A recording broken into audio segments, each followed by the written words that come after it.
अस्सलाम वालेकुम एवरीवन। अच्छा, हमने इनहेरिटेंस की टाइप्स को स्टार्ट किया था डिस्कस करना। हम दो टाइप्स डिस्कस कर चुके हैं। आज हम नेक्स्ट टाइप को डिस्कस करेंगे which is multi level inheritance. अब basically multi level inheritance in C plus plus is a type of inheritance where a class is derived from a class which is already derived from another class, forming a chain of inheritance। इसको हम chain of inheritance भी कह सकते हैं। मैं आपको इस diagram से समझाता हूँ। फॉर एग्ज़ाम्पल हमारे पास एक क्लास है जिसको हमने फॉर एग्ज़ाम्पल नेम दे दिया क्लास ए। उससे हमने क्लास डिराइव की और उसको मैंने नेम दे दिया क्लास बी। अब अगर आपने प्रीवियस देखा था तो जस्ट हमने इतना कोड अगर हम कंसिडर करें, इतना सिनारियो, सो इसको हम कहते हैं सिंगल इनहेरिटेंस। बट अब मैंने क्या किया, इस क्लास बी से मैंने एक और क्लास डिराइव कर दी, क्लास सी, मैंने उसको नेम दे दिया। अब अगर आप देखें अब ये हमारे पास यहाँ पर एक इसमें मल्टीपल लेवल्स बन रहे हैं। चेन ऑफ इनहेरिटेंस हम अप्लाई कर रहे हैं और इसको कहते हैं मल्टी लेवल इनहेरिटेंस। मींस कि हमने क्लास ए से एक और क्लास डिराइव की, क्लास बी, फिर हमने क्लास बी से एक और क्लास डिराइव की, क्लास सी। इसको कहते हैं मल्टी लेवल इनहेरिटेंस। यहाँ पर भी आप देख सकते हैं कि basically class B inherits class A and then class C inherits class B. अब इसके जो फीचर्स होंगे वो क्लास बी के अंदर आ जाएंगे, क्लास बी के जो फीचर्स होंगे वो और क्लास ए के साथ मिला के दोनों फीचर्स हमारे पास क्लास सी के अंदर आ जाएंगे जब हम इसको इनहेरिट करेंगे क्लास बी से। And this is basically called multi level inheritance. इसको अगर हम कोड की फॉर्म में देखें, फॉर एग्ज़ाम्पल हमने यहाँ पर सबसे पहले एक क्लास डिफ़ाइन की पर्सन के नाम से, और पर्सन की क्लास में हमने यहाँ पर एक वेरिएबल को डिफ़ाइन किया name which is protected. And यहाँ पर उसके बाद हमने एक मेथड को डिफ़ाइन किया set name which is the setter method, जिसके थ्रू हम क्या करेंगे, हम इस नेम में कोई वैल्यू असाइन करेंगे। यहाँ पर हम यहाँ पर कोई भी आर्गूमेंट पास करेंगे और वो आर्गूमेंट हमारे पास इस नेम के अंदर स्टोर हो जाएगा। ये हमारे पास एक क्लास हो गई है, फॉर एग्ज़ाम्पल पर्सन क्लास। इसके बाद मैंने यहाँ पर एक एम्प्लॉय की क्लास डिफ़ाइन की, बट इसको मैंने इनहेरिट किया पर्सन से। यहाँ पर आप देख सकते हैं। यहाँ यहीं पर अगर आप सिनेरियो कंसिडर करें, basically this person is class ए, और उसके बाद जो मैंने यहाँ पर एम्प्लॉय की क्लास डिफ़ाइन कर दी तो इसको आप क्लास बी कंसिडर करें। ठीक है। क्लास बी को मैंने इनहेरिट किया क्लास ए से, और यहाँ पर आप देख सकते हैं कि ये जो हमारे पास क्लास बी है, फॉर एग्जांपल इसको मैंने नाम दिया हुआ है एम्प्लॉई, इसको मैंने इनहेरिट किया इस क्लास ए से विच इज़ पर्सन क्लास। अब इसके जो भी एट्रीब्यूट्स होंगे और मेंबर्स होंगे, मेथड्स होंगे, वो हमारे पास इस एम्प्लॉई क्लास के अंदर आ जाएंगे। फॉर एग्जांपल नेम और सेट नेम, ये दोनों ये एक एट्रीब्यूट और दूसरा जो है मेथड। बट इस क्लास के अंदर मैंने यहाँ पर एक और मेथड भी डिफ़ाइन किया, सॉरी एक वेरिएबल डिफ़ाइन किया एम्प्लॉई आईडी के नाम से, EMP ID। एंड इसके बाद इसको आईडी को सेट करने के लिए मैंने एक सेटर मेथड को डिफ़ाइन किया कि फॉर एग्जांपल सेट एम्प्लॉई, और इसको हम आईडी पास करेंगे और वो आईडी हम इस EMP ID को असाइन करेंगे। इस एम्प्लॉई की जो हमारे पास क्लास है, now this is considered as the child class for this person class, जो कि ये आपके पास सुपर क्लास कंसिडर होगी। अब यहाँ पर जो है तो इसके अंदर हमारे पास एक वेरिएबल हमने डिफ़ाइन किया और एक मेथड डिफ़ाइन किया। सिमिलरली इस पर्सन क्लास के अंदर मैंने एक वेरिएबल को डिफ़ाइन किया और एक मेथड को डिफ़ाइन किया। अब ये जो क्लास है एम्प्लॉई, इसके पास पर्सन क्लास का तमाम डेटा यहाँ पर अवेलेबल होगा क्योंकि हमने एम्प्लॉई को इनहेरिट किया है पर्सन से। अब अगर आप नेक्स्ट देखें, हमने एक और class for example class C को यहाँ पर डिफ़ाइन किया, जिसको मैंने डेवलपर का नाम दिया, और उसको मैंने इनहेरिट किया एम्प्लॉई क्लास से, जो कि हमने यहाँ पर इसको कहा था कि for example this is our class B. ठीक है।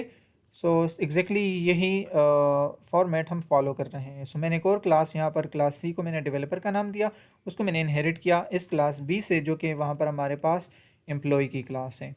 अब ये जो डेवलपर की क्लास है, इसमें मैंने यहाँ पर फॉर एग्जांपल वो जो डेवलपर है तो वो कौन से प्रोग्रामिंग लैंग्वेज के ऊपर काम करता है, मैंने यहाँ पर उसके लिए एक वेरिएबल को डिफ़ाइन किया प्रोग्रामिंग लैंग्वेज के नाम से।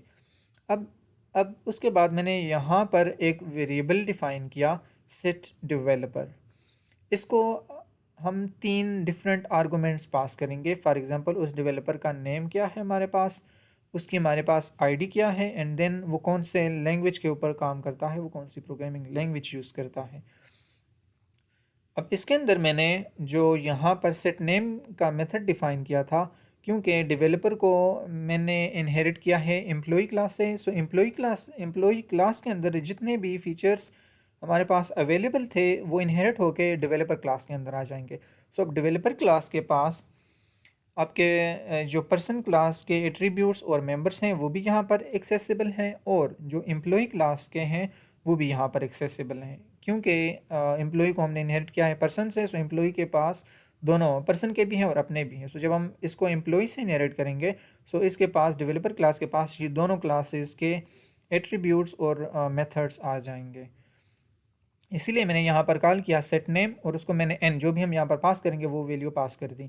सो वो आपके पास यहाँ पर इस नेम के अंदर स्टोर हो जाएगी। ये वाला मेथड कॉल होगा, एन की वैल्यू हम नेम को असाइन कर रहे हैं और नेम के अंदर वो वाली वैल्यू स्टोर हो जाएगी। सिमिलरली सेट एम्प्लॉई के नाम से हमने यहाँ पर एक मेथड डिफाइन किया हुआ है जिसको हम आईडी पास करेंगे। सो यहाँ पर देख सकते हैं कि ये जो आईडी होगी वो मैंने यहाँ पर पास कर दी, और वो वैल्यू आपके पास आकर यहाँ पर E M P I D के अंदर असाइन होगी और वो यहाँ पर इसके अंदर स्टोर हो जाएगी।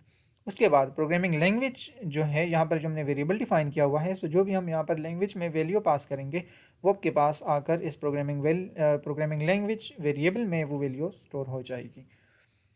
नाउ अब ये इन्फॉर्मेशन फॉर एग्जांपल हमारे पास स्टोर हो गई है। अब हमने इसको प्रिंट करके वेरीफाई भी करना है कि जो हमारे पास इन्फॉर्मेशन जो हमने पास की है ये स्टोर हुई भी है या नहीं। उसके लिए मैंने यहाँ पर एक मेथड को डिफ़ाइन किया डिस्प्ले के नाम से। इसमें जस्ट मैं ये तमाम इन्फॉर्मेशन प्रिंट करूँगा कि for example C out name, then employee ID and then language, और जो वो प्रोग्रामिंग लैंग्वेज जो हमने यहाँ पर वेरिएबल बनाया था वो मैंने यहाँ पर प्रिंट कर दिया।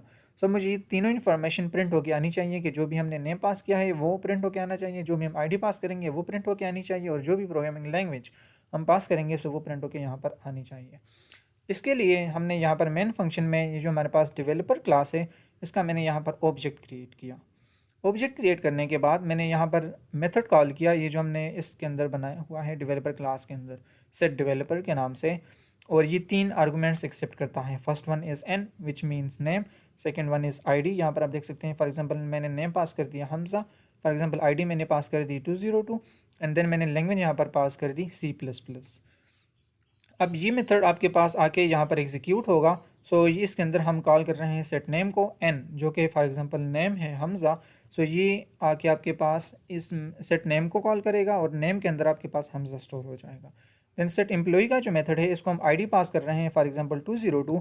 सो ये यहाँ पर आईडी की जगह 202 आ जाएगा, और सेट एम्प्लॉई का मेथड कॉल होगा जो कि ये है हमारे पास, और आईडी की वैल्यू हम ई एम पी आईडी को असाइन कर रहे हैं, और यहाँ पर ई एम पी आईडी में आपके पास वैल्यू स्टोर हो जाएगी 202।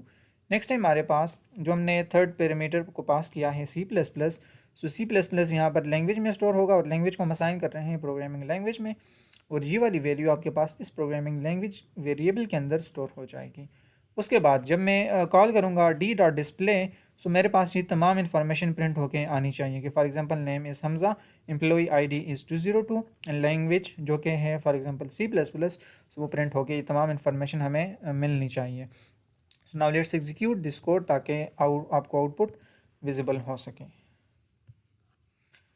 सो सेम कोड मैंने यहाँ पर कॉपी किया हुआ है। फॉर एग्जांपल ये हमारे पास पर्सन क्लास है, ये हमारे पास एम्प्लॉई की क्लास है, ठीक है, जो मैंने आपको अभी सारा कोड समझा दिया। एंड देन हमारे पास डेवलपर में हमने सेट डेवलपर के नाम से जो मेथड कॉल किया हुआ है उसको हम ये तीनों इन्फॉर्मेशन पास करेंगे, और डिस्प्ले मेथड में हम उसको प्रिंट करेंगे। सो ये हमने सबसे पहले डेवलपर क्लास का ऑब्जेक्ट क्रिएट किया, फिर मैंने सेट डेवलपर का मेथड कॉल किया, उसको मैंने तीनों आर्गूमेंट्स पास किए, एंड देन मैं जब मैं d.display करूँगा सो मुझे ये तमाम इन्फॉर्मेशन प्रिंट होकर मिलनी चाहिए। तो ये आप देख सकते हैं कि हमें वही आउटपुट एग्जैक्टली मिल रहे हैं कि जो वैल्यूज़ हमने यहाँ पर पास की थी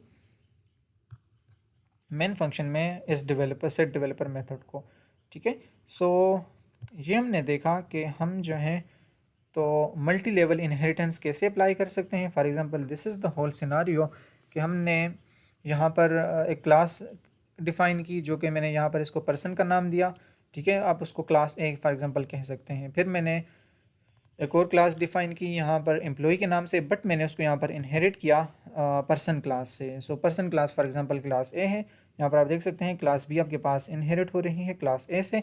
एंड मैंने फिर क्या किया कि हमने एक और क्लास डिफ़ाइन की यहाँ पर डेवलपर के नाम से, एंड उसको मैंने इनहेरिट किया एम्प्लॉय से, फॉर एग्जांपल क्लास बी से। सो अब यहाँ पर हमारे पास आप इसको कह सकते हैं this is level 0, this is level 1 and this is level 2। सो ये हमारे पास मल्टीपल लेवल्स बन रहे हैं। That's why this inheritance is called multi level inheritance. I hope so कि आपको इसकी समझ आई होगी।